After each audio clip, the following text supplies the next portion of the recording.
It was one of those stormy Abuja evenings. The sky cried loudly, thunder growled in the distance, and rain poured like heaven had broken apart. Traffic had slowed down, but Andrew's Rolls-Royce moved steadily, cutting through the downpour with its bright headlights. He had just left a board meeting, another long, frustrating session about his company's failing PR after his second divorce. Andrew sat quietly behind the wheel, his hand gripping the steering. His mind wasn't on the road. It hadn't been for months. He was 40 now, still young, still wealthy, but something inside him had broken. As the rain poured, something unusual caught his eye. A woman stood by the roadside, drenched to her bones, her headscarf soaked and sticking to her forehead. In each of her hands, she clutched the small hands of two identical boys, barefoot, cold, their faces pale and frightened. Andrew's foot slammed the brake. His heart jumped. The woman looked familiar. No, it couldn't be. He lowered the window, letting the wind and rain blow inside. "Sandra?" he called out, unsure if his voice would be heard over the thunder. The woman froze. 1 second, 2 seconds, then she slowly turned her head. It was her. Her eyes locked with his, those eyes he used to see behind the Waitress counter. Those eyes he once looked into that night. But now, they weren't the same. They were tired, angry, filled with something he couldn't explain. Sandra walked toward the car, the twins clinging tightly to her sides. She didn't even ask who he was or what he wanted. She just said softly, her voice calm but sharp, "Thank you for destroying my life." Andrew blinked. "What?" She shook her head, water dripping from her chin. "Isn't it obvious?" she asked, almost laughing, but not with joy. "Do I really need to explain?" Before he could reply, one of the boys began to cough violently. The other trembled and buried his face in Sandra's waist. Andrew panicked. His eyes shifted between Sandra and the children. "Get in," he said quickly, unlocking the doors. "Please, get in now."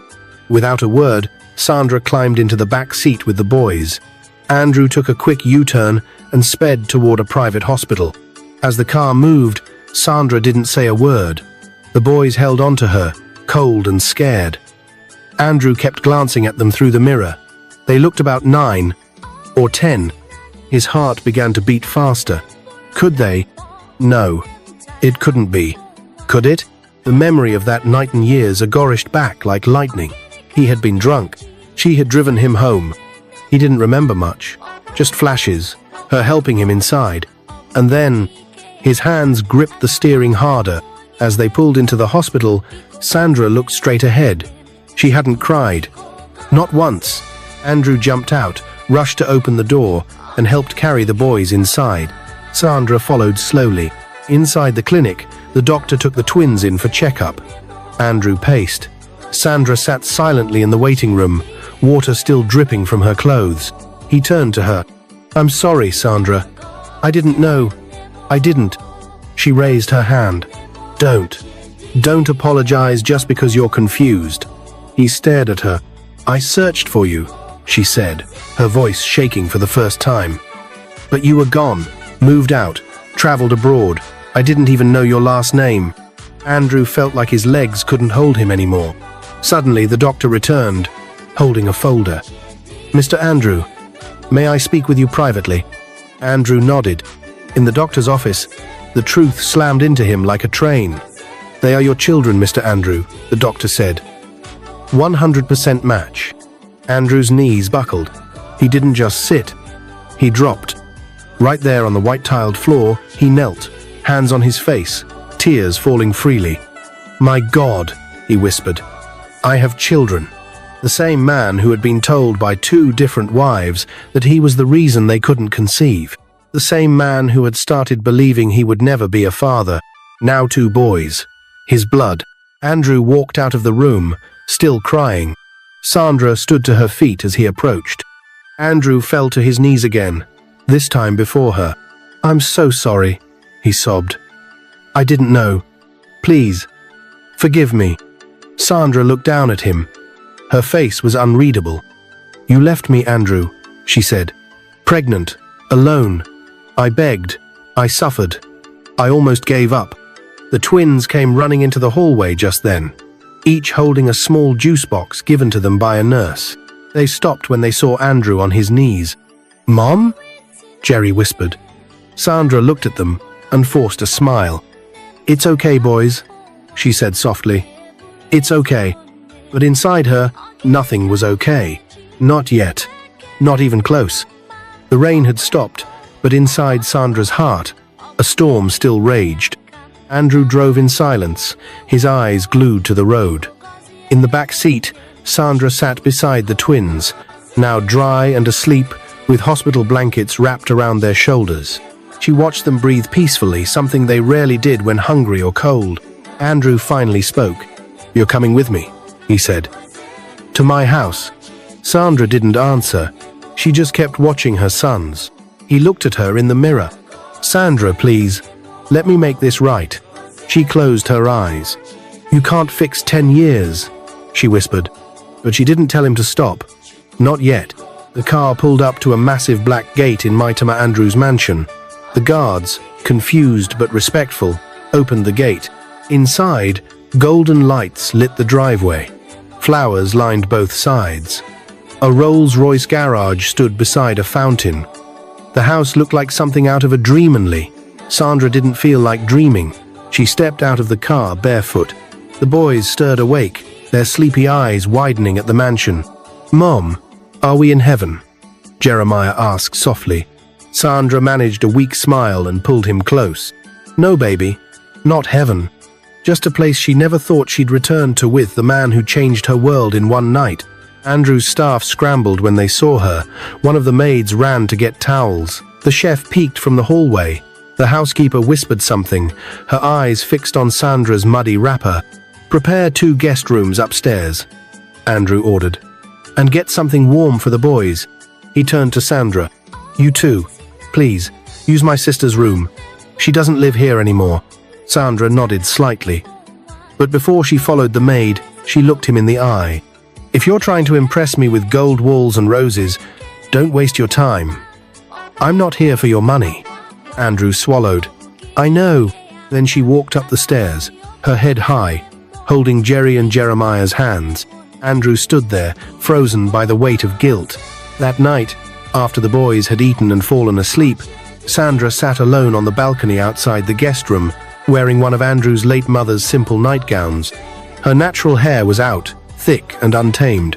The stars blinked above her. The air was calm, but her thoughts weren't. She didn't even notice Andrew step onto the balcony until he quietly pulled up a chair beside her. "I never meant to hurt you," he began. "You were drunk," she replied. "But what hurt more was how you vanished. No number, no address, just gone." He nodded. "I thought I was chasing something. A degree, a future. But now I see I ran away from the only real thing I had." Sandra turned to him.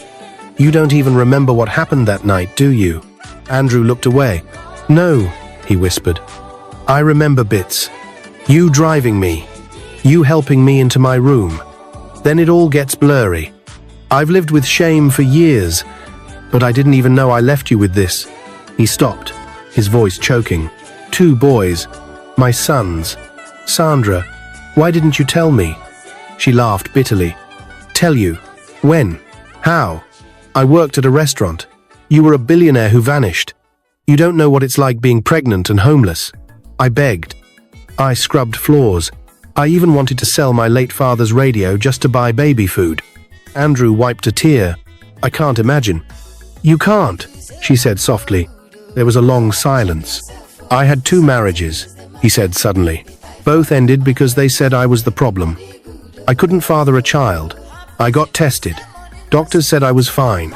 But still, I believed them." Sandra turned to him sharply. "You thought you were cursed?" He nodded. "But now I know I was never the problem." He looked up at her, eyes shining. "They are my blessing." The next morning, Sandra stood in the massive kitchen, helping the cook prepare breakfast. She had refused to sit idle. Jerry and Jeremiah sat at the marble countertop, giggling at the taste of scrambled eggs and sausages, food they had only dreamed of. Andrew walked in and stopped at the door. His heart softened. Sandra, the girl he abandoned, now stood in his house, feeding their sons. After breakfast, he said, "We're going to the store. You and the boys need everything: new clothes, books, shoes." Sandra looked up. "We don't need pity." "This isn't pity. This is me being a father," he said, voice firm. She studied him, then nodded slowly. Later that day, they visited the best shopping mall in town. Sandra stood awkwardly in the women's section, unsure what to touch or try.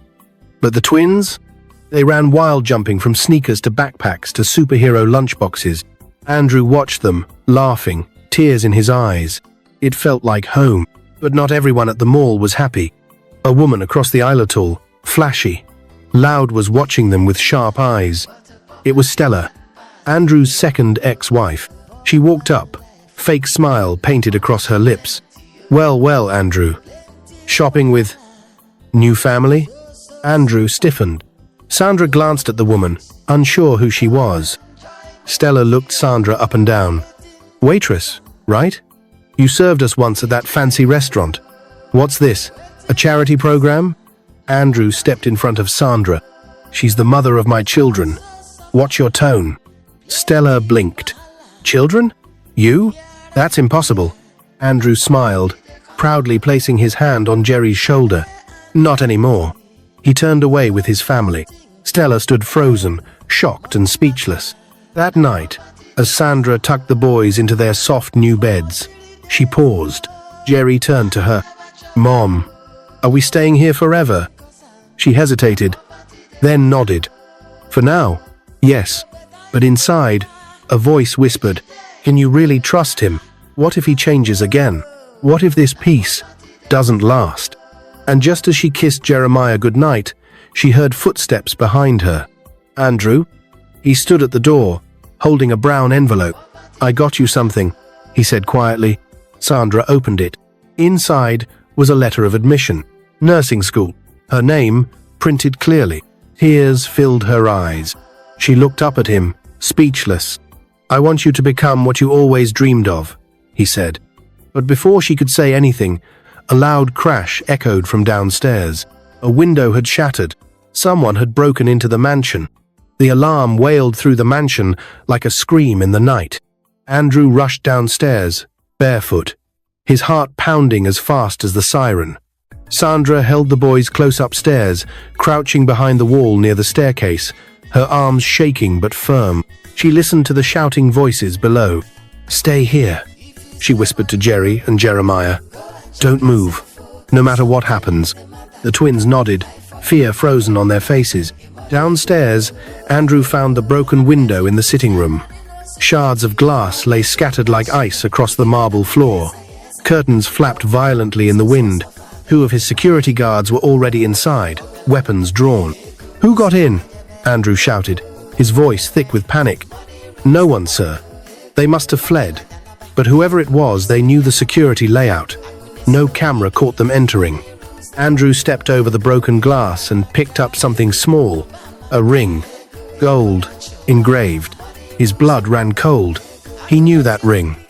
It belonged to his older brother, Desmond. 10 years ago, Desmond was supposed to take over their father's business empire. But after a public scandal involving fraud and embezzlement, Andrew had been forced to step in and clean the mess. Desmond vanished without a trace, and no one had seen or heard from him again. Until now. Back upstairs, Sandra held her sons tightly, rocking them slowly. Andrew returned, trying to calm his breath. "It's okay," he said. "You're safe now. The guards are everywhere." "Who was it?"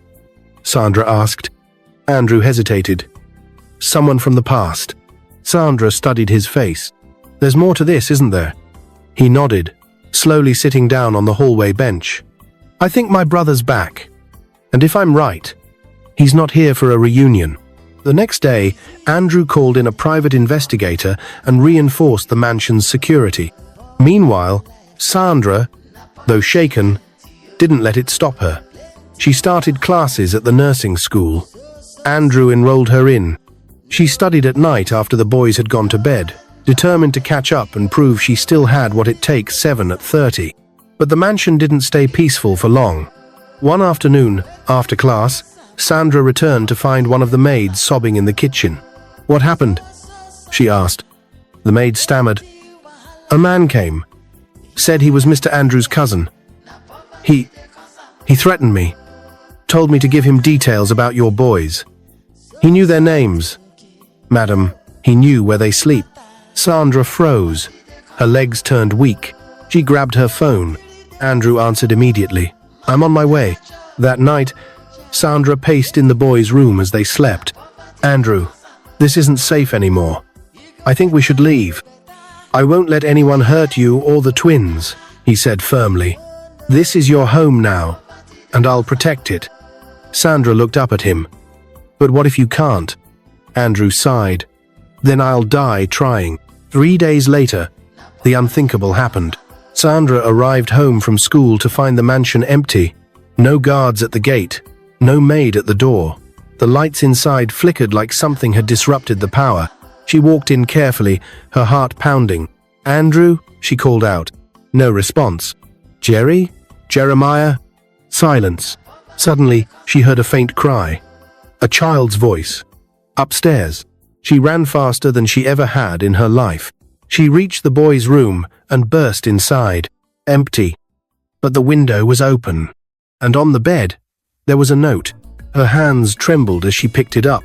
"If you want your children alive, tell Andrew to give me what's mine. He knows exactly what I mean. D." Her knees gave out. She screamed. Andrew arrived minutes later to find her curled on the floor, clutching the note. He picked it up, read it, and dropped it like it was on fire. Desmond had taken the twins. Everything changed after that. Andrew shut down all business meetings. He withdrew from public appearances. All he cared about now was one thing: getting his sons back. He brought in private agents, even a retired DSS official who owed him a favor. Sandra stopped going to school. She stayed in the mansion, waiting by the window every day, hoping for a signally sign that Jerry and Jeremiah were okay. Then, one night, her phone rang, a number she didn't know. She answered, her voice cracking. "Hello?" "Hello, Sandra," came a deep, rough voice. "Don't scream. I just want to talk." It was Desmond. "Where are my children?" she cried. "They're safe. For now," he replied coldly. "But if your boyfriend doesn't hand over the company shares my father left for both of us, you'll never see them again. Please. They're just children. I'll give you 48 hours, he said. Tell Andrew to decide, or I'll start sending pieces." The line went dead. Sandra fell to the floor. Andrew burst into the room moments later. "Sandra?" She looked up, eyes wide with terror. He said, "We have 48 hours. Andrew's jaw tightened. "No," he said through clenched teeth. "I'm ending this tonight." It was midnight when Andrew stepped into the underground vault in his father's old officer place he hadn't visited in years. Inside lay the original documents: birthrights, shares, property deeds, and the sealed envelope that started the family war. It all made sense now. Desmond had always known that their father left equal shares to both of them, but Andrew had been chosen to manage it because Desmond had been reckless. Now, he wanted revenge. Back at the mansion, Sandra sat in the twins' empty room, holding their small pillows close to her chest. She hadn't eaten. She hadn't slept. Their scent still lingered, and every time she closed her eyes, she heard their voices. "Mum, can we sleep beside you tonight? Can we have a kara for breakfast?" Tears slipped down her face. She had survived so much already, but this broke her. She prayed, loudly, desperately, "God, please. I gave birth to them in pain. I raised them in poverty. Don't let them die like this." The door creaked. Andrew stood there, dressed in black jeans and a leather jacket. "I'm going to meet him," he said quietly. Sandra jumped up. "No, that's what he wants. You can't go alone. I'm not going to let him hurt our children, Sandra. If giving him my shares will end this, I'll do it." She shook her head. "He won't stop there. You give him the shares, and he'll come for everything else. He hates you." Andrew sighed. "Then I'll set a trap." The plan was dangerous, Andrew would agree to meet Desmond at an old family estate outside Abidjan their father used to use for hunting retreats. It was isolated, with no cell signal, and only one road leading in. The DSS contact, Mr. Adewale, prepared everything. Hidden microphones, a backup drone, snipers hidden in the bush. Sandra wanted to come, but Andrew said no. Stay close to the landline. If anything goes wrong, you'll be the first they call. At 3:45 a.m., Andrew arrived at the old estate. The sky was still dark, but his heartbeat echoed louder than the crickets. Desmond stood by the entrance, dressed in a brown kaftan, holding a walking stick, his face older, thinner, but his eyes just as cruel. "So you finally showed up?" Desmond smirked. "No guards? No tricks?" "I came alone," Andrew said, raising both hands. "Where are my sons?" Desmond laughed. From the shadows, two masked men stepped forward, dragging Jerry and Jeremiah, their hands tied, but alive. Andrew's heart squeezed. "Let them go," he said. "You can take the documents. I'll sign whatever you want." Desmond waved the documents. This? This is just paper. I want to see you fall. I want to see you beg." "I'm already on my knees," Andrew said, slowly dropping down. "Just let them go." Suddenly, one of the masked men pulled out a knife. "Enough talking," he growled. "Let's end this." But before the blade could move, crack, a gunshot rang out, then another. Chaos broke loose. The bushes erupted as DSS agents rushed in. Desmond tried to run but slipped and fell. One of the masked men surrendered. The other tried to grab Jerry, but Andrew tackled him to the ground. "Don't touch my son!" he shouted, wrestling the man off. More gunshots, screams. It all ended in minutes. When the dust settled, Desmond was in handcuffs, bleeding from the leg. The twins were safe, though shaking with fear. Andrew held them tightly, tears soaking his shirt. "I'm here. I'm here now. I promise. I'll never let anything happen to you again." Back at the mansion, Sandra waited by the landline, staring at the clock. She hadn't blinked for minutes. Suddenly, the front door burst open. She turned, frozen, and there they were. Jerry, Jeremiah, Andrew. She screamed their names and ran. The boys dropped their bags and rushed into her arms. She held them so tight it hurt. Andrew stood behind them, silent. Sandra looked at him, her cheeks wet. "You brought them back," she whispered. He nodded. "I made a promise." Days later, news broke across every newspaper in Nigeria. Kidnap plot foiled by billionaire Andrew Okonkwo, brother arrested in inheritance war. The public cheered his bravery. But Andrew didn't care about headlines. He only cared about his family. 2 months later, Sandra graduated top of her class at the nursing school. The audience clapped loudly as she received her certificate. From the front row, Andrew stood proudly with Jerry and Jeremiah, clapping the loudest. After the ceremony, he pulled her aside. "You didn't just survive, Sandra, you conquered." She smiled, her eyes warm. "You helped me believe again," she said. "In people, in second chances." Andrew slowly reached into his pocket and pulled out a small box. He opened it. A ring. "I'm not asking for forgiveness," he said. "I know I don't deserve you, but I'd love a chance to build the future we were meant to have. With you. With them." Sandra stared at the ring, then looked at her boys, then back at Andrew. She opened her mouth to speak. But then, a loud phone ringtone cut through the moment. Andrew pulled out his phone. "Unknown number," he answered.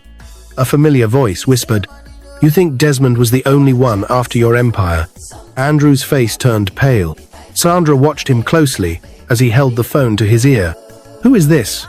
he asked, his voice suddenly sharp. The voice chuckled a low, mocking sound that sent a chill down his spine. Desmond was just the beginning. "You took what was meant for others, Andrew.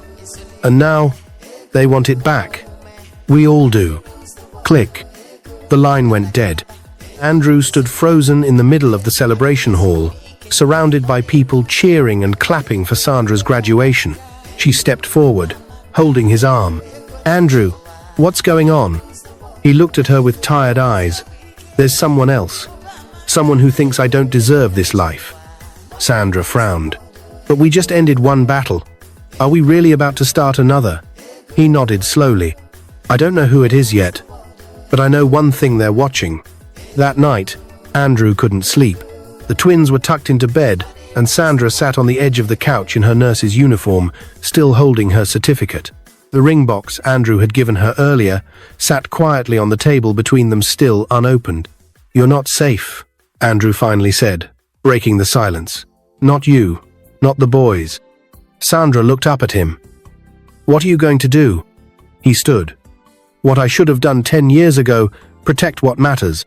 In the weeks that followed, Andrew transferred all his assets into a secure trust with Jerry and Jeremiah as primary beneficiaries.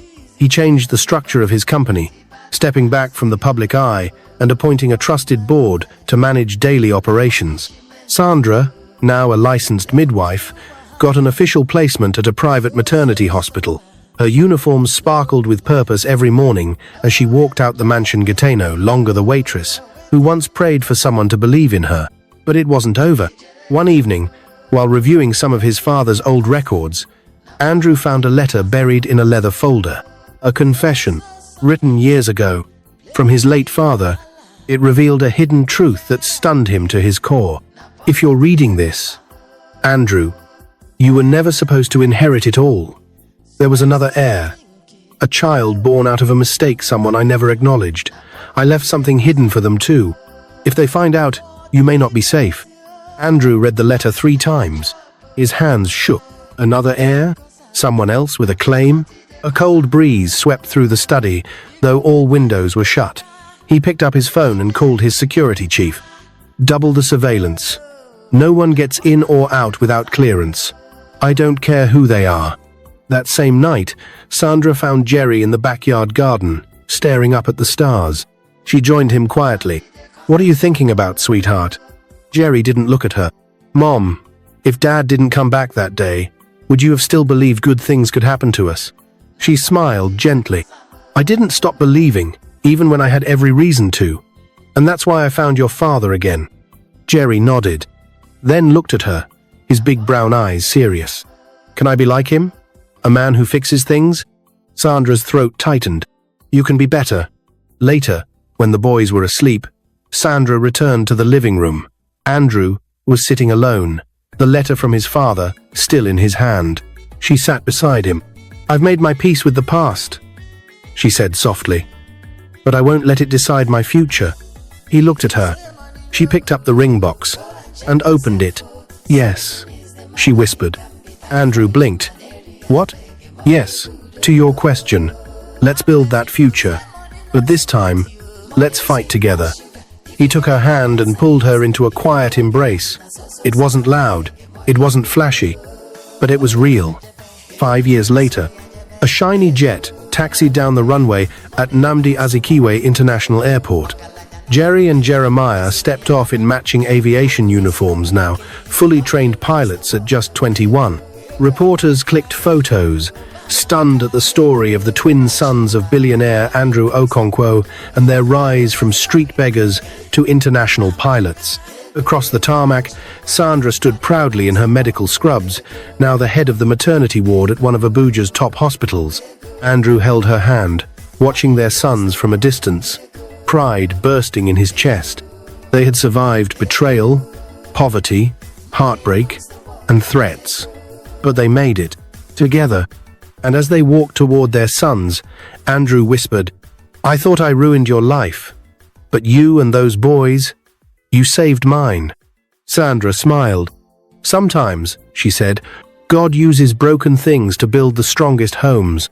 And this time, there were no more storms, just sunshine and second chances. If you like this story, comment, share, and subscribe to our channel for more interesting stories.